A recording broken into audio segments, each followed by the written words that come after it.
តែជាអ្នកដទៃគ្មានពាក់ព័ន្ធអ្វីយើងមានពិភពផ្សេងរៀងខ្លួនយើងមានចិត្តខុសគ្នាស្ទើរទាំងអង្គតែរឿងទាំងនោះដែលធ្វើឲ្យយើងមានថ្ងៃនេះយើងព្យាយាមស្វែងយល់គ្នាម្នាក់ដងវេលាកន្លងពួកយើងគឺជាមិនល្អយើងក៏ទុំយើងសាប្រឈមក្រុមរឿងកន្លងខ្ញុំតែងតែផ្សង Together forever នឹងជាកម្លាំងចិត្តព្រមនាងគឺជាមិត្តយល់ចិត្តខ្ញុំស្វែងរកហើយពេលនេះតទៅធ្វើដៃគ្នាសូមអ្នកចងចាំផងទោះថ្ងៃមកយើងមានរឿងឈាមឆ្កងទុំមកគ្នា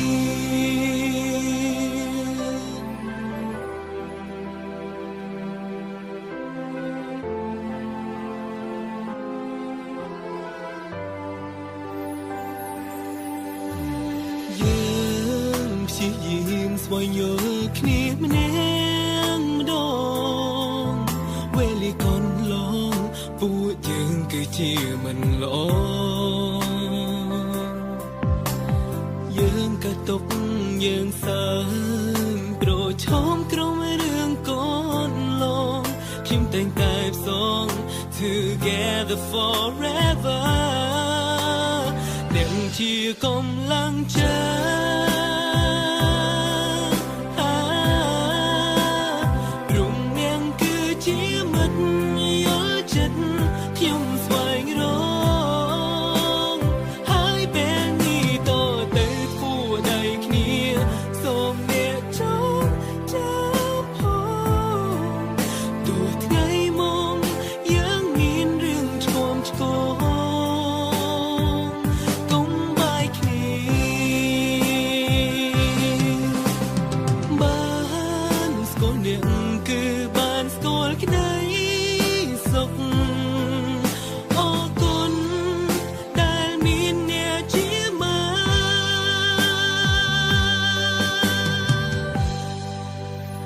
អ្នកជាកម្លាំងចិត្តព្រមនាងគឺជាមិត្តយល់ចិត្តខ្ញុំស្វែងរកហើយពេលនេះតទៅធ្វើដៃគ្នា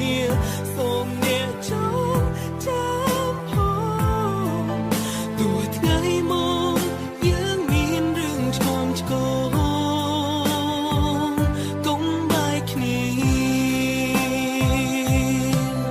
ទោះយ៉ាងណាយើងនៅជាមិត្តល្អ